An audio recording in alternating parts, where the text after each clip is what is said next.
Okay, we're going to go ahead and get started. Thank you everybody for joining us for the Detroit 2030 District Member Meeting. We're very excited to have you with us today, as well as an exciting panel. It's a great topic, great interesting topic. I am Connie Lilly. I'm the Executive Director for Detroit 2030 District, and I also at this time want to introduce Kendall Kuhneman, who is our Program Manager. You want to wave, Kendall? Kendall is going to handle the networking session when we're done. Just a couple housekeeping comments here. We're going to go ahead and keep the chat box open. I'm going to share my screen right now.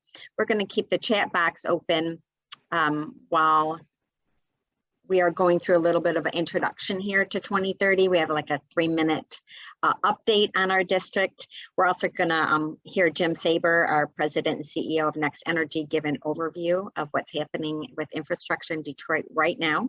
And then we will close the chat box during our panel discussion with Cynthia Williams. She is the Global Director for Sustainability and I'm sorry, I'm going to mess up the word there. Homologation, thank you, at Ford Motor Company. And also we'd like to welcome Alex Quiroz, who is the lead architect for EV Infrastructure at General Motors. So those three will be rounding out our panels. But right now I just want to go over a little bit of an update of what's happening at Detroit 2030 District if you're not familiar with us. So we have been around, we just celebrated our 4th anniversary here. We're very excited that our district is growing. We are doing wonderfully. We have a couple hundred buildings in our program in Detroit. I just wanted to show you our mission and our vision. I don't do this too often. If you want to take just a little second to read what we're trying to do for our day-to-day work is our mission, and then our vision is our overall vision of what we feel our district aspires to be. I'll give everyone just a second to read that.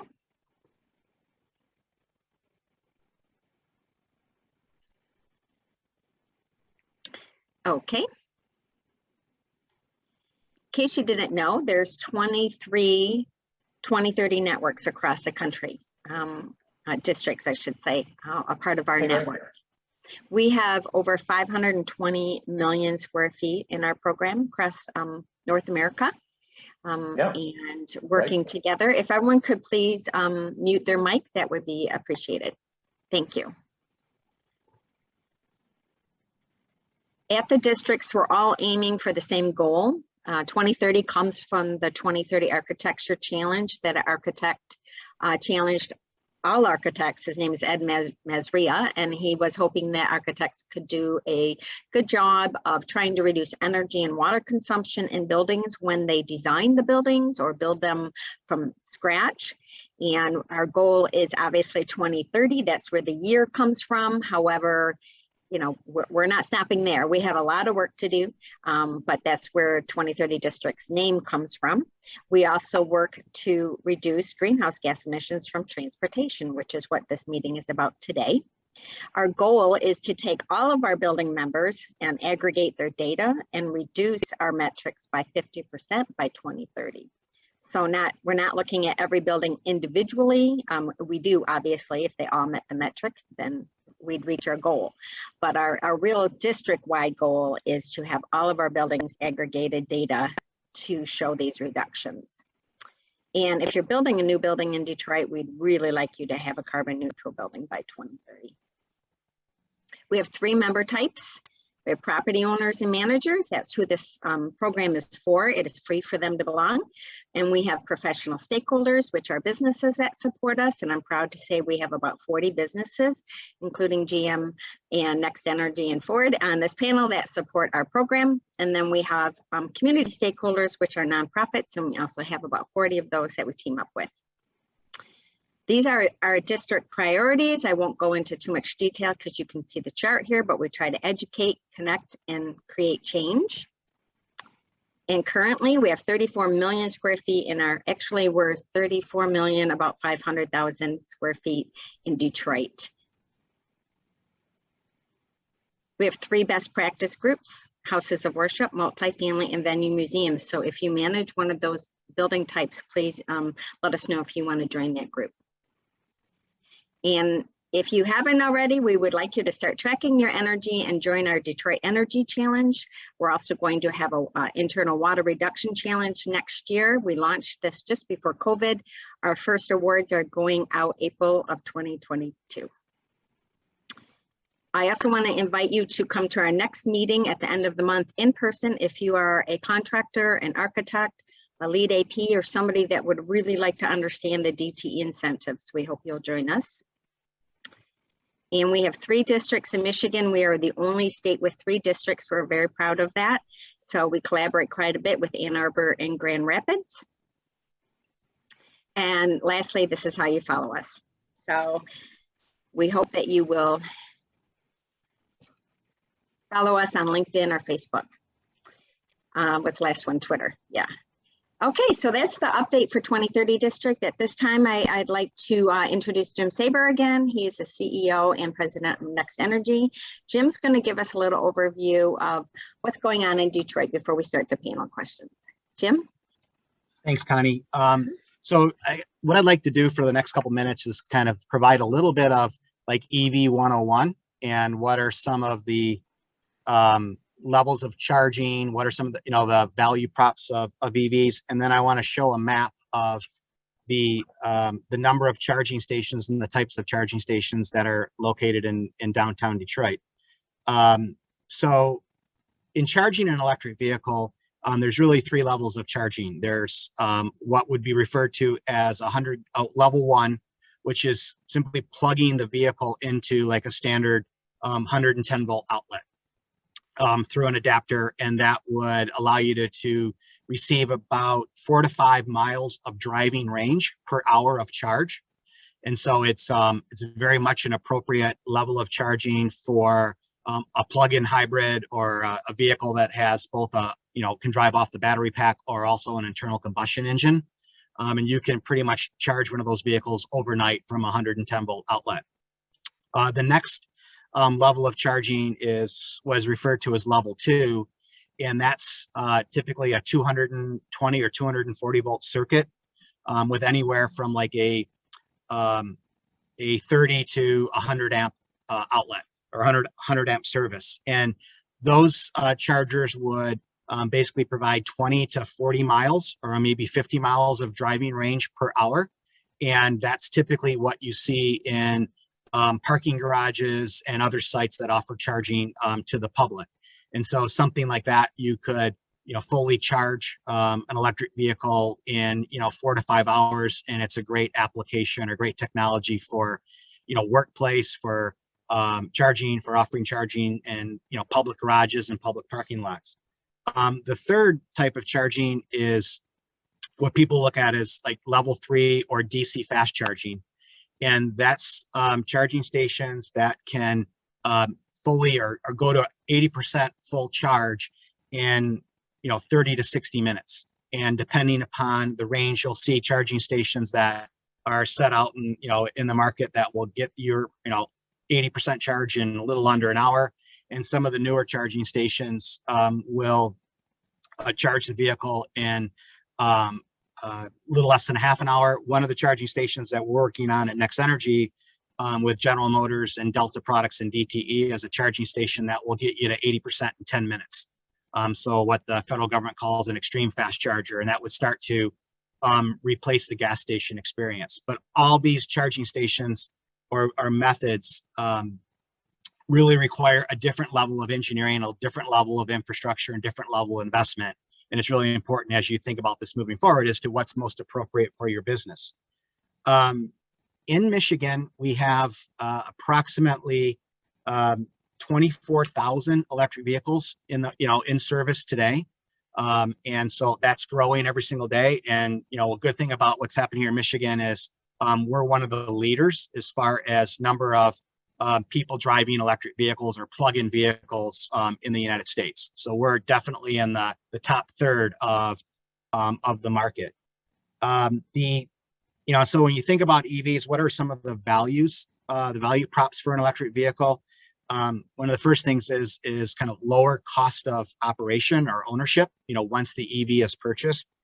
The DOE and the federal government estimate that it costs about 50 to 60, between 50 and 60% less to operate an EV when you're talking energy costs, service, maintenance, and wear and tear on the vehicle than the internal combustion engine vehicle. And I found an interesting report or program just recently that talks about the amount of driving range that you could have on $100 of energy for an equivalent vehicle, whether it's an internal combustion engine vehicle or a gas or electric vehicle. And in Michigan, based on current gasoline costs and current electricity costs, you can drive a little more than 3 times the amount of miles on an electric vehicle than you can an internal combustion engine vehicle. So, the operation costs and the kind of user experience, taking the environment out of the equation, is really favors an electric vehicle. And so Alex and Cynthia will go more into detail on that, but you'll probably start to see more inquiries from your visitors or your employees in your buildings that are looking for would your business support EV charging. So I'm going to try to take an attempt to share my screen here and pull up a website and to show you a map of where the charging stations are in Michigan or in downtown Detroit. So can you see my screen? Yes. Okay. So this map here is from an organization called PlugShare. And I guess one of the things also to note, if the EV drivers typically know where all of the programs and apps and other things are to let them know where charging stations are, how to access them. And so it's a little bit of a, there's quite a bit of information out there that the EV driver will be able to pull from to locate charging stations and how they would access them, how they'd pay for charging, in any given community. But this map here shows the charging stations, which are pretty much in like the boundaries of the 2030 district.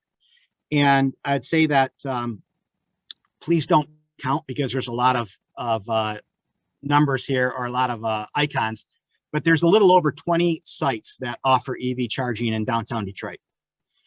And so these sites offer anywhere from 1 charging station to 30 or a little over 30. So within these 20 sites, there's a little over 100 actual outlets that someone with an EV could plug into.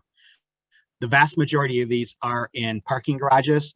I'll try to highlight one here in particular, the MGM Grand, the casino deck. It has 34 level 2 chargers. So 34 folks could come in and charge an EV and get roughly 20 to 40 miles of range per charge. And there's also 34 spots for them to plug a charger into a vehicle into 110 volt outlet. So this is, currently what's available. Most of these charging stations are level 2, which would give you, that full charge in, a half a day or 3 to 5 hours, which is perfect for, workplace charging and perfect for businesses and facilities wanting to offer meaningful charging to customers and visitors.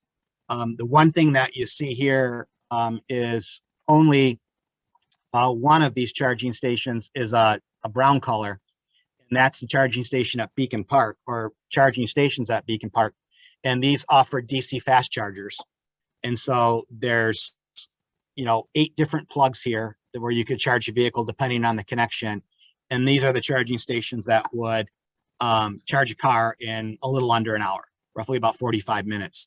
And so if you're thinking about, a spot where you could shop, do other things, go out to dinner, whatever it is in the area, and get a full charge, these would be the DC chargers. And you typically see these kind of chargers along the highway that would support long range, driving from Detroit to Chicago or Detroit to Traverse City, et cetera. So, that's kind of hopefully a good baseline of the types of charging stations that are in southeastern Michigan. And we'll kind of get into further questions regarding what you should be looking for later on to invest in EV charging. So I'll stop sharing and turn it back over to Connie. Thank you, Jim. That's a lot of good information. Okay, we're going to go ahead and get started on our panel questions now. That was a great update on what's happening. I'm sure a lot of people got a lot of good information from that. I know I did. So we're going to cover 3 different topics today for our panel discussions. We're going to look at market transformation and the value proposition for businesses and building owners and managers. And we're also going to look at what's going on with infrastructure in Detroit. So today it's just a great opportunity for us to get 3 different people's opinions. So we, obviously Jim Saber from NextEnergy, Cynthia Williams from Ford Motor Company, who is the Global Director in Sustainability of Homologation. I think I got it right, at Ford Motor Company, and Alex Quiroz, who is the lead architect, EV infrastructure at General Motors. So thank you guys for joining us. We really appreciate you being here, and we look forward to a good panel discussion, and feel free to comment on any question that I throw at you. But we're going to start off with market transformation. And this first question, do you guys want to say hello first? Why don't you guys say hello? Cynthia? Hello, everybody. Glad to be here. Okay. Alex? Absolutely. Thanks, everyone. Thanks for spending your lunch hour with us. So. Great. Okay, the first question I want to ask Alex is, are automakers really serious about EVs, and are we all going to be driving in them soon? What's your time estimate and your time frame look like for this world turning into all EVs, especially in Detroit? I hope a lot of people on the phone are already driving one. I'm on my 3rd one. So with that, it's certainly really very real to the Karras household. But it's a fair question. And even one in our own backyard where, you have leaders like Ford and us who are actively trying to transform the market. So the recent news between us and Ford, I think, really helped capture if it's real. And maybe I'll steal a little Cynthia's thunder, but when you have the top 2 vehicles that are sold in the United States basically saying, hey, we're going to go electric, I think you sort of understand and appreciate our seriousness, right?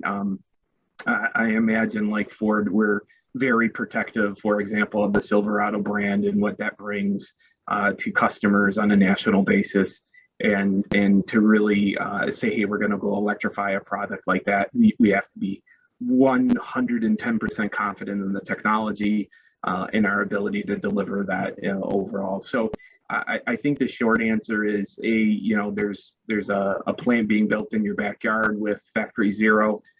You have the top 2 vehicles in selling in the country are going all electric.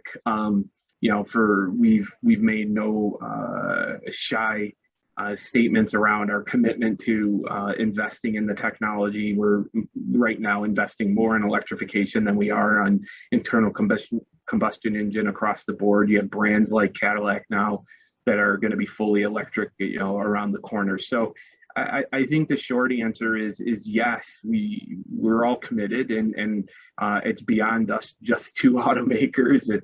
It's an industry that is trying to transform for a variety of reasons, but we obviously believe we can bring a much better customer experience with this technology overall. But the challenge in it, and I say it in a positive way, not in a negative way, is we have to build these ecosystems, and those ecosystems mean the question that we're addressing today, which is how do we reimagine our infrastructure? The good news is it comes with a lot of really slick things, like never having to spend 15 more minutes out in the wild, like coming home, as my wife likes to say, driving right into my garage and fueling, and not having to be in heels in the snow, in the slush, or anything like that. That's the visualization. So yeah, it's a long way of saying, yeah, I think it's real. I think it's going to be pretty real across the board. Thank you. Cynthia, let's hear what you have to say about the realization of EVs. Absolutely. I couldn't agree with Alex more. And yes, I'm driving a Mustang Mach-E today, and it's one of the best vehicles I've ever had. And I'll just say, Ford, we're trying to build the future of zero emission vehicles, and we're removing obstacles for consumers to make that choice. We're investing more than $30 billion in electrification through 2025. And that includes our batteries, and we're taking our best and we're making them electric. And so we're trying to make the transition easy for all consumers to do that. Again, the Mustang Mach-E, we added that vehicle to the Mustang family.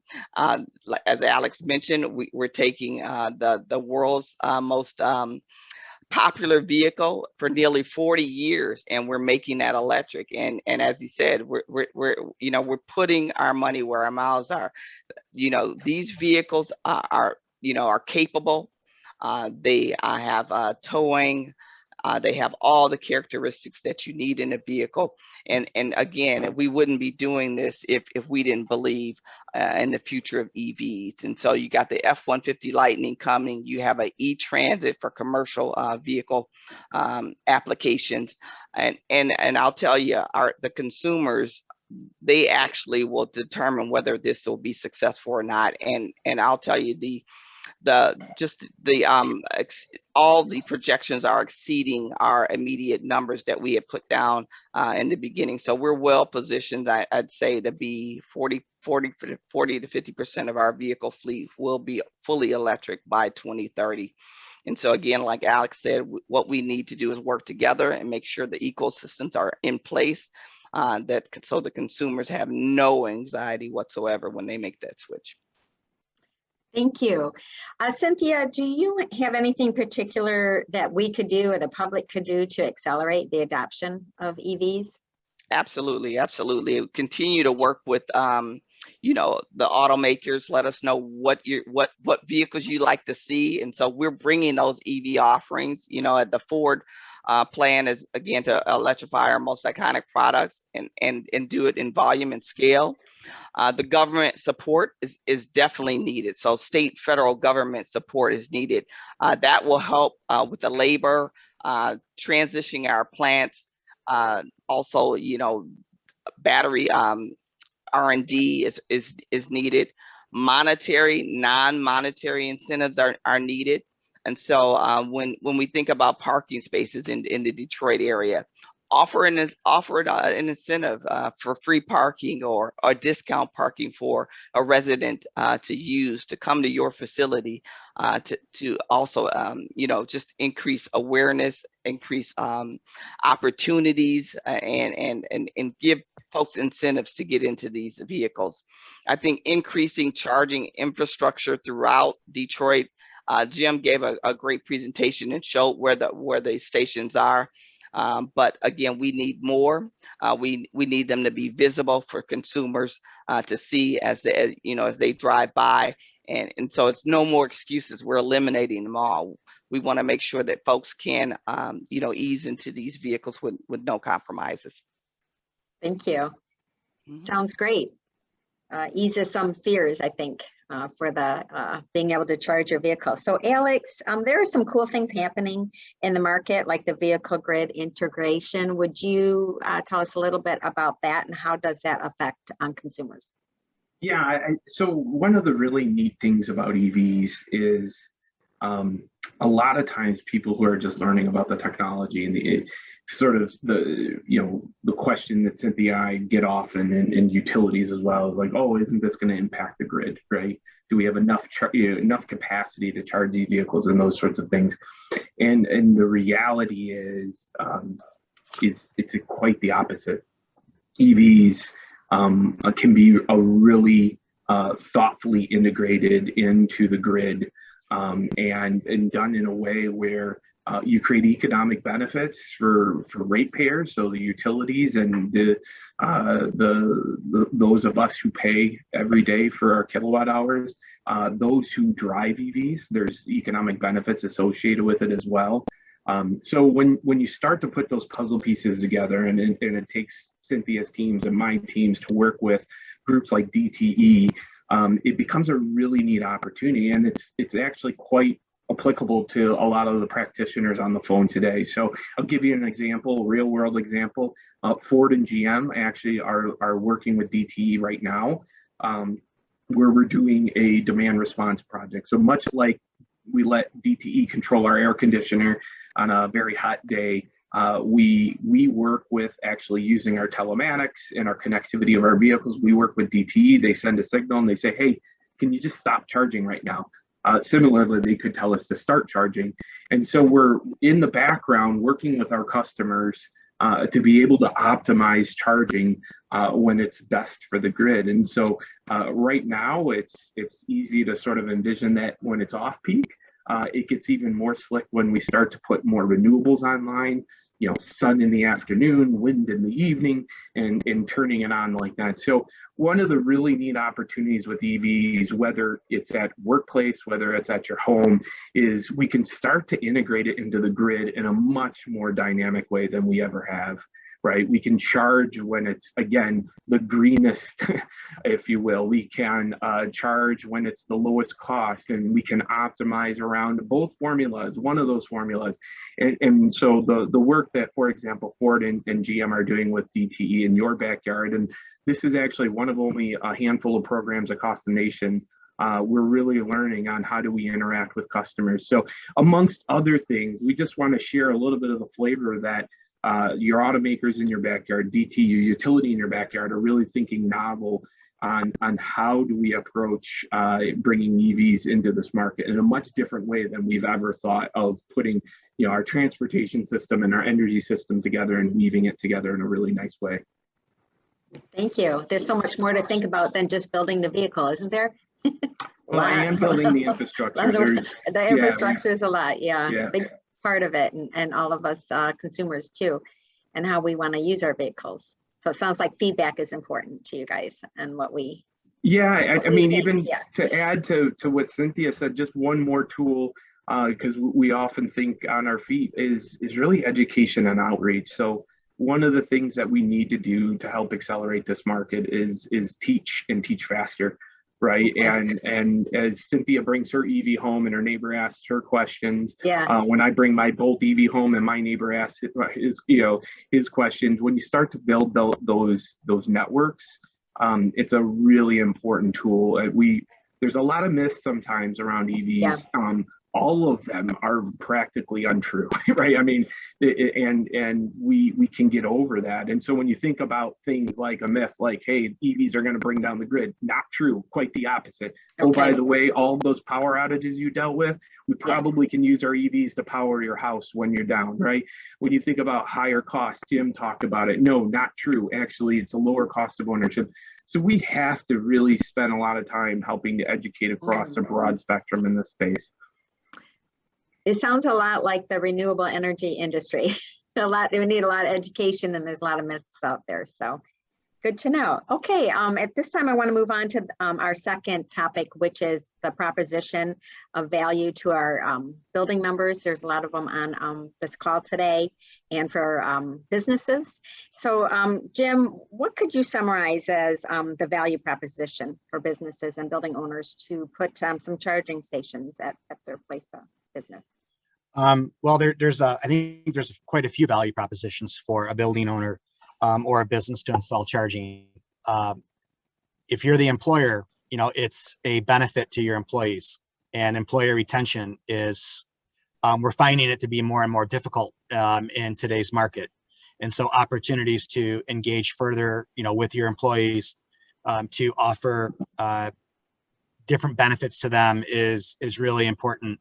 The same thing goes for your customers and your visitors. It is another service, another value that you can provide to someone who wants to engage, with your business or your company. And if it's a retail or entertainment type establishment, having someone come in and plug their car in for a couple of hours, they're most likely going to engage in more activity than they would if they were parking for 15 minutes or 20 minutes. And so there's those types of benefits that you have, in addition to helping to reduce emissions, to offer a support a better mode of travel.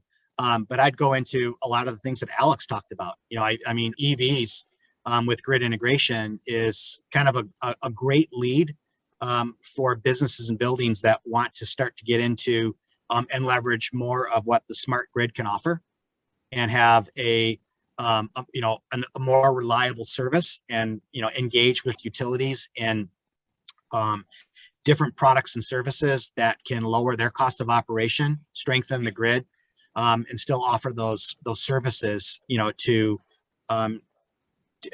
to employees and visitors. I think another thing that we lose sight of too is that Alex drives an EV, Cynthia drives an EV. I'm on my second one. We all get home at night and we plug our cars into our garage and wake up the next day and have a full battery. What if you live in an apartment? What if you live in a condo? What other services and what other things can people that operate parking garages, operate buildings can offer to the general public that will spur the adoption of EVs? And it's not like you're losing money doing it. There are services out there. There's ways to do it that you can provide the service and have it be a cost benefit to the business as well. And if Alex and Cynthia, if you want to chime in on that, you guys have probably some other thoughts than I do. No, Jim, I think you highlight the breadth of opportunities, right? We at GM, I imagine Ford too, right? A couple of years we made announcements about expanding workplace charging for our own employees to the tune of 3,000 plus. That includes Detroit Tram Factory Zero. That includes the Renaissance Center in the district. It includes the Tech Center in Warren, right? We absolutely believe that there's a really important tool to bring charging to employees when you start to look at it too in a couple ways. So one question that absolutely is in everybody's mind is like, hey, wait, none of you are sitting at work right now. Maybe Jim, you're at work. I'm sitting obviously in my house here, but there are a lot of folks who are, including the people who are going to the plants to build these vehicles. And so it is really important to start to bring and highlight opportunities for workplace charging. It also dovetails into fleet charging and other type of applications. You want to electrify ride hailing, right? How do you dovetail, for example, what you just said with perhaps a parking lot that's during the day is being used for employee charging, but maybe at night or other times of the day it's being used for those types of use cases. So there's some neat ways to monetize charging depending on those use cases, not just employees and not just on the residential side. He talked about apartments. Really, one of the biggest challenges we have in the industry is to really imagine and create a customer experience on the condo side, multifamily unit to make it easier. And so faster charging in downtown areas, one way of doing it. Charging in those apartments directly, one way of doing it. Charging in your church parking lot because they're going there once a week and they can get 90% of their miles back right there, one way of doing it. So there's a real neat way of looking at it. I'm not saying everybody, and I'm not saying it's going to happen and be a beautiful business tomorrow, but if you have a long view of this stuff, there's a host of different opportunities from that customer experience all the way to the business side. Cynthia, did you want to comment? I think Alex and Jim hit the key points, but we believe in workplace charging as well, and we think that's something that, again, it will not only help to make that transition to electric vehicles, but it just shows you once we lead by example how fast we can go and actually get to where we need to be. The ultimate goal is really to help the climate change crisis, and these things that we're doing, working together, it's only going to accelerate that and get us there quicker. Thank you. So as building owners research why they should put EV charging station or maybe a multifamily building owner, what are some incentives maybe we could hope for coming down, and who would they come from? Who are the other stakeholders in the infrastructure? Cynthia, do you have any thoughts on that? Well, in terms of incentives, again, as I mentioned earlier, we're continuing to work with state and local governments in terms of incentives. I'm also on the Michigan Council for Climate Solutions, and one of the things we're asking the governor to also do is implement additional incentives for both business and consumers as we make this transition. When we talk about benefits in terms of greenhouse gas benefits, the F-150 Lightning, it's going to bring one example, it'll bring intelligent backup power. And so with that, you'll be able to charge your home for up to 3 days if there's a power outage. You know, things like that. Eyes all got big on that one. Exactly. And if you know, ration what you actually plug in, you can actually use it for up to 10 days.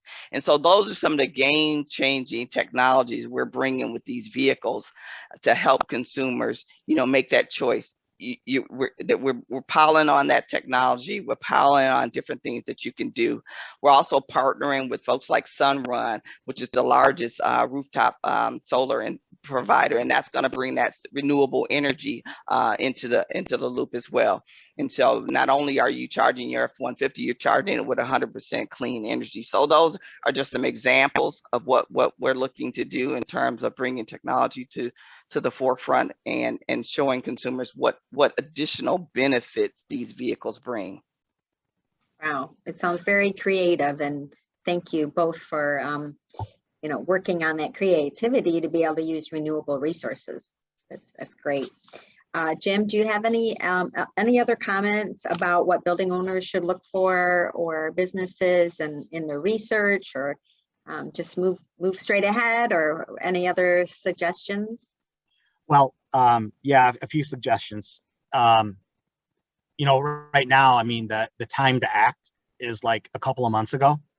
So, I mean, that's, and I say that because, you know, you think of like, oh, you know, people will say, gosh, you know, EVs are only, you know, 4% of, you know, the vehicles that are being sold. Well, a year ago, they were 2%. A year ago before that, you know, they were 1%. And with the new products that are being offered, you know, the EV sales are basically doubling every year as far as the percentage of all new cars sold. So you're seeing more and more of them. And so the time to start thinking about what you should offer in charging really is now, because it takes time, you know, depending upon the type of, the amount of charging stations you want to have on your property, where you want to put them.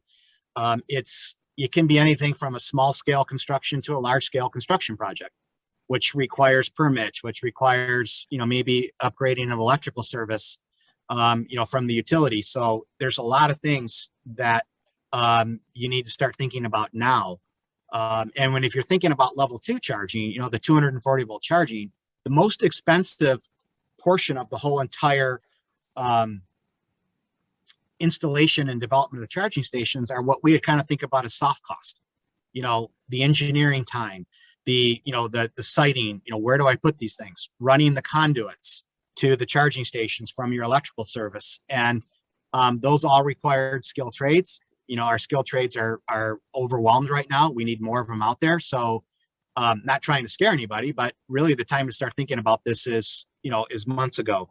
And then, you know, it's also the time because, you know, utilities have incentives for installing charging stations. State and local governments are offering incentives. And we're, you know, talking now about significant incentives from the federal government, not only for the purchase of EVs, but the charging infrastructure.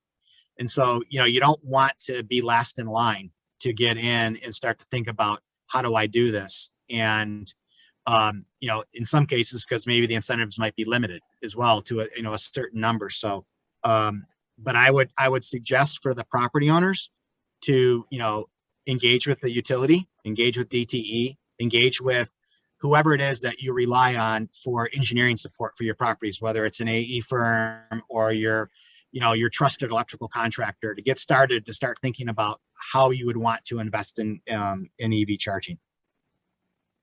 Can I just build on something Jim just said? And I think it's really important, particularly for those who might be hearing this for the first time with any level of depth. You're not on your own, right? You're completely, it's been done before. Cynthia and I've been in the industry for 10 plus years. I'm trying to make all of this work, right? There are groups, I even see in the chat some chatter about opportunities there. there are entities, there's charge point operators, there's varying business models where you can own it, they can operate it, you can own and operate it, they can pay you a rent for your property. There's a variety of ways in which to address these things. And Jim's point about picking up the phone and calling anybody, and including me, if you want to hit me on LinkedIn, I'm happy to try to connect you with the right folks. You're not on your own, and there's a lot of resources out there to help you. There are grants, there's PACE loans, utility DTE has some existing incentives or looking at expanding that. You have the federal government who's about to spend a whole bunch of money on infrastructure and charging.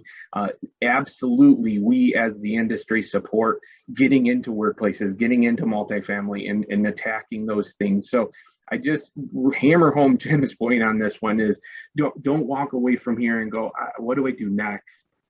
There are folks in this group right now, there are folks outside of us who can actually start putting sort of pen to paper, asking you questions, starting to investigate. Is your facility an easy one to upgrade or a harder one to upgrade? And to be honest, I'd rather know that question than not as soon as I can possibly know it. So just hammering home Jim's message is, don't feel like you're on your own on this one. There's a lot of support for you. Absolutely. We're all here to help. And for all the new buildings, and like Jim mentioned also, that getting those make ready for the infrastructure to go in, getting them ready, put the conduit, put the wires in now, and then, like Alex said, there's so many others that'll come in and actually add the charger for you, and we can work as partners to make sure this is successful. But that's what we're here to do. We're here to make sure that everyone, has all the resources that they need to get these things put in place, and we're here to help. Thank you.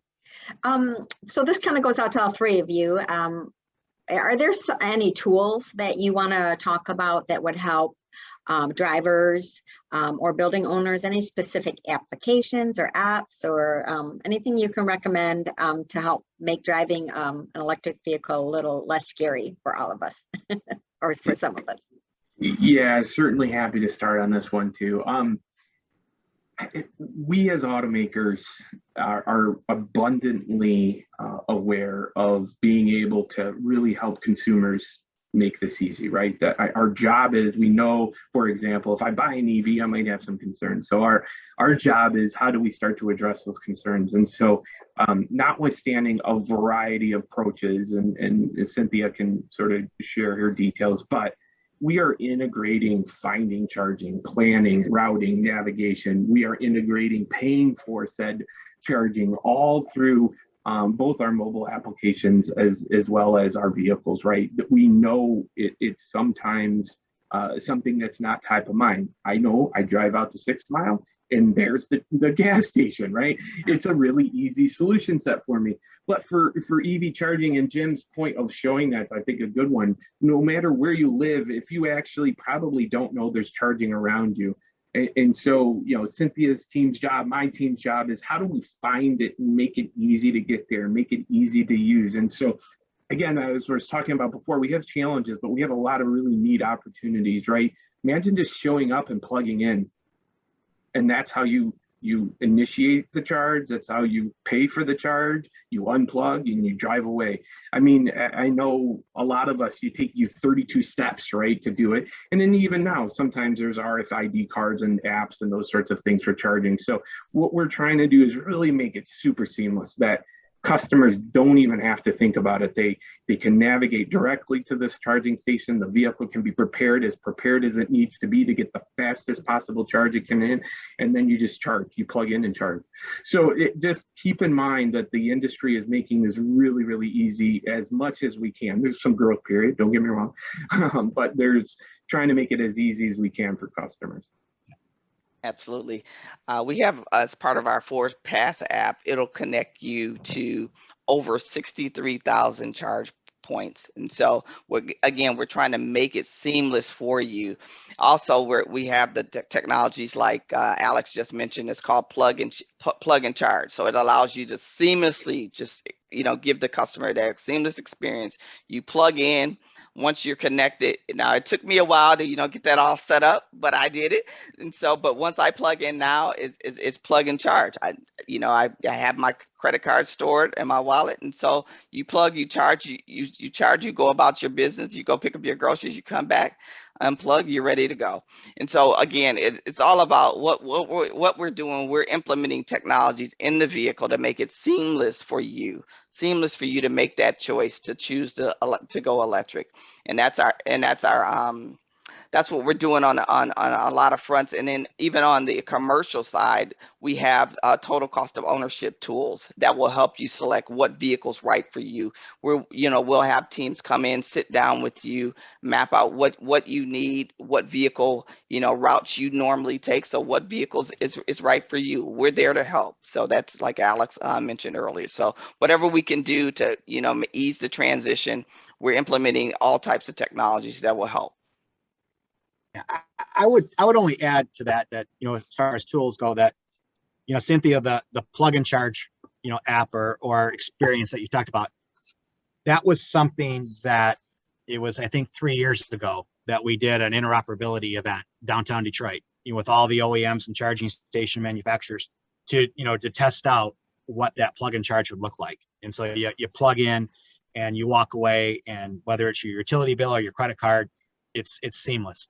But that was only 3 years ago, and now it's a real service. It's a real product offering that, a Ford or a General Motors or whatever can support across, the country and the globe, right?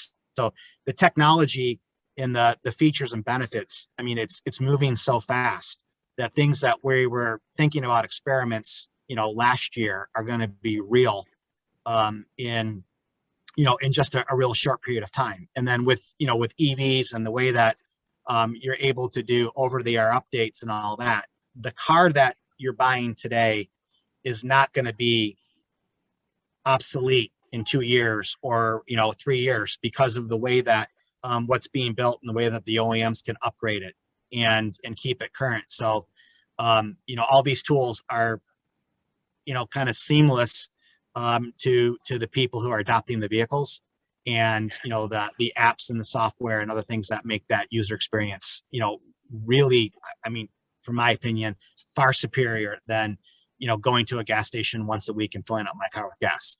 I mean, it's such a better user experience that the more information we get out there, I don't want to say the vehicles will sell themselves, but they'll probably sell themselves. Yeah. So. Yeah, sure sounds like it. Great. Okay, we have about another 10 minutes of panel time before we get into our networking.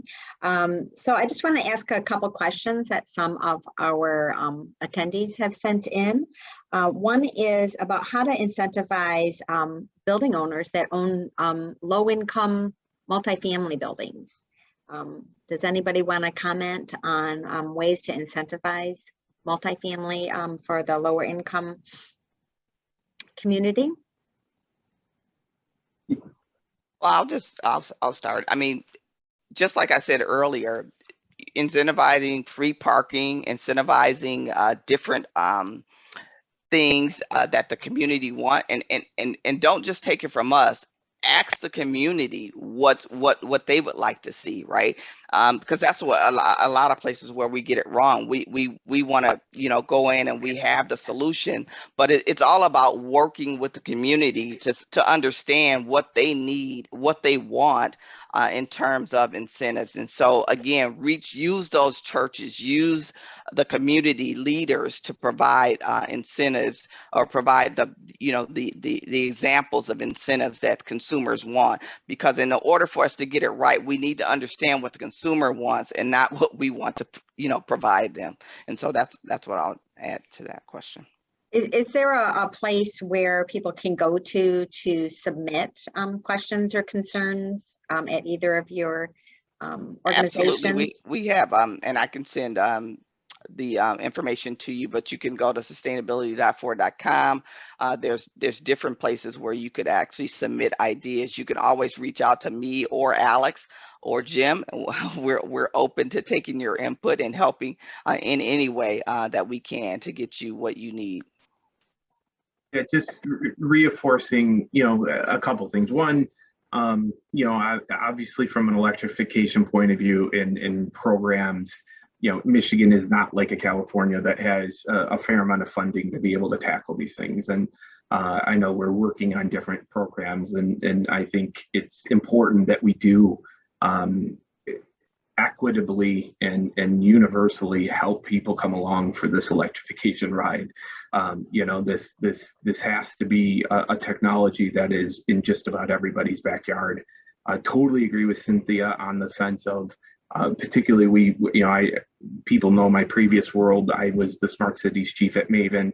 Obviously Maven's not around anymore, but spent a lot of time learning and understanding and working with communities on exactly that, right?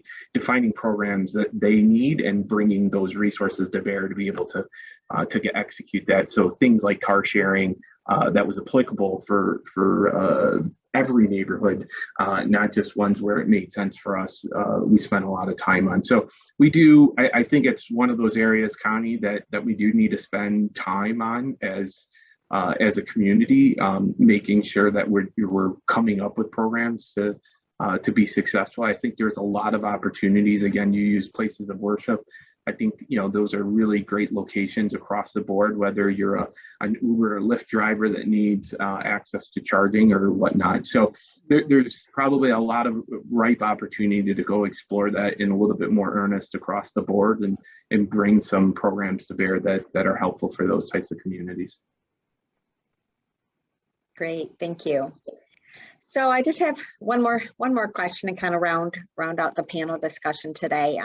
All eyes are on Detroit, I think, with thank you guys both for Ford and GM working towards EV future in Detroit. We're particularly thankful at the Detroit 2030 district as you're helping us reach one of our metrics. How do you feel Detroit, what are you doing special in Detroit to help keep Detroit on the map, keep Detroit in the front of this?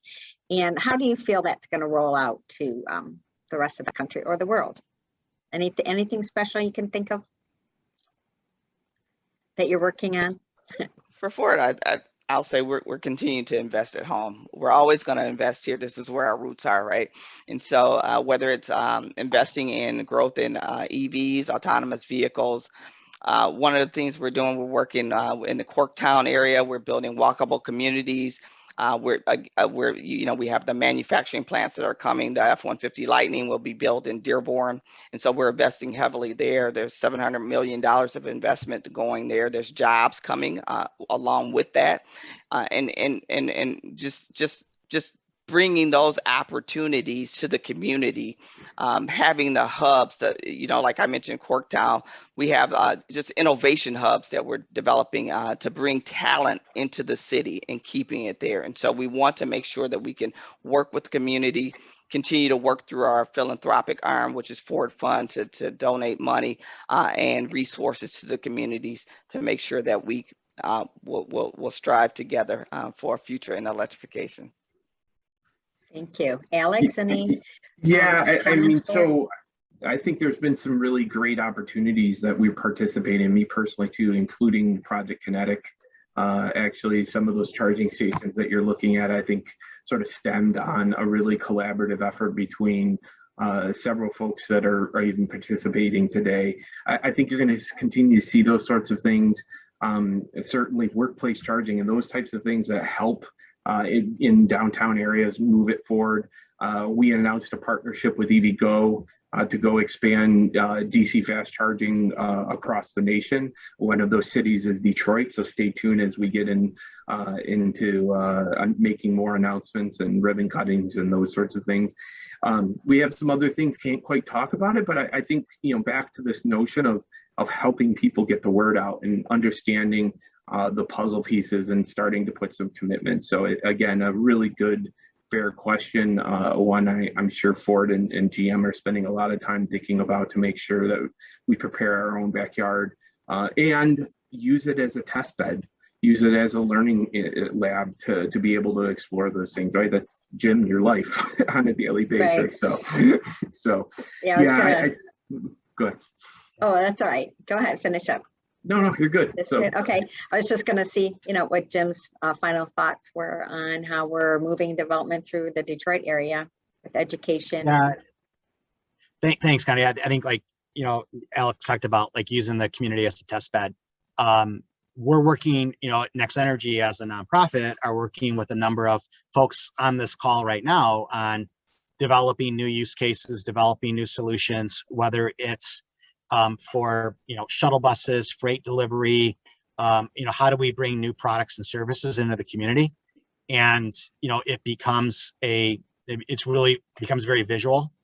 It becomes an opportunity for people to see and learn, but it also becomes an opportunity for us as we deploy these technologies to improve the quality of life for people that live, work, and visit our communities. We've done everything from, well, not everything, but things from deploying a electrified automated shuttle that moved people from one neighborhood to healthcare appointments, to looking at new solutions for freight, new solutions for first mile, last mile with electric scooters and other things. It's really kind of building partnerships to figure out how do we solve all these issues. We've been part of a really great project with a lot of really good partners with the city of Detroit to help develop, sustainability plans for the city and to achieve, carbon neutrality. And a big part of that is how do city departments, how do they electrify all their facilities, but also their vehicles and move these things forward so that, we can invest, smart and can, be leaders in this and move things forward. Maybe faster, hopefully faster than they would have happened on their own. So it's, how do we all work together? True. It sounds like partnerships are so important.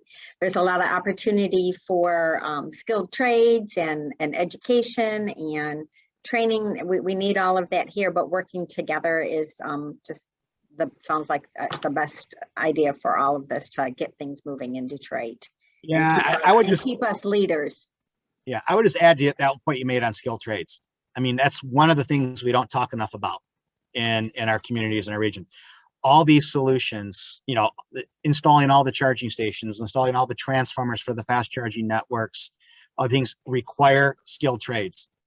Yep. They require electricians, they require, communications technicians to be able to, connect and operate all these networks. And these are great paying jobs that will lead to a greater future for all of us, because the car in the future is going to integrate with the building, which is going to integrate with the grid, which is going to integrate with the solar. All these things are connected together.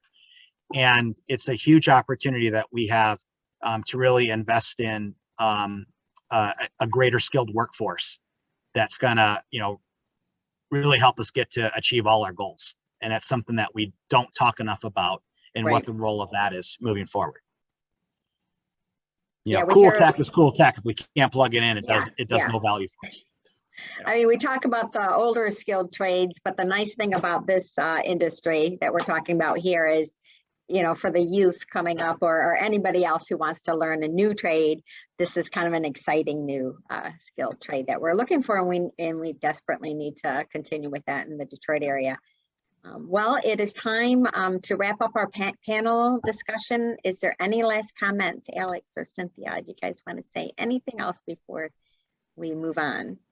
It's been great to be here today. And again, partnerships is what we need, and we all work together to make sure that we can get to the electric future where we need to be in the 2030 timeframe. So thanks a lot for having us. Thank you so much, Cynthia. Alex? Yeah, just echoing an appreciation for you letting me yap at you for the last hour. So thank you much. And just reiterating what we said, you're not alone, right? There's a lot of opportunity. Folks like my team, we want to be helpful. And so we don't want people walking away going, how do I do this? We want people walking away going, what, I want to take the first step and I'm going to work with somebody to do it. So Great. You. Thank you. Thank you all for being here. I think the Detroit 2030 district will be able to help navigate through some of this for our building owners along with you guys and create a wonderful partnership with our automakers in Detroit. So we're excited to move forward and see what the future holds. So right now I'm going to go ahead and turn this over to Kendall, who is our program manager, and she's going to just give you a little bit of ideas what we're going to do for our networking. And once again, thank you for our panelists for joining us today. Thanks for having us. Kendall? Good afternoon, everyone. Sorry about that. Connie and I are sitting in the same room. So we just wanted to thank everyone again for being here, and thank you to our speakers. And so at this time, we'd like to have everybody turn your cameras on if you're able to. We're going to begin the last part of today's program, which is our next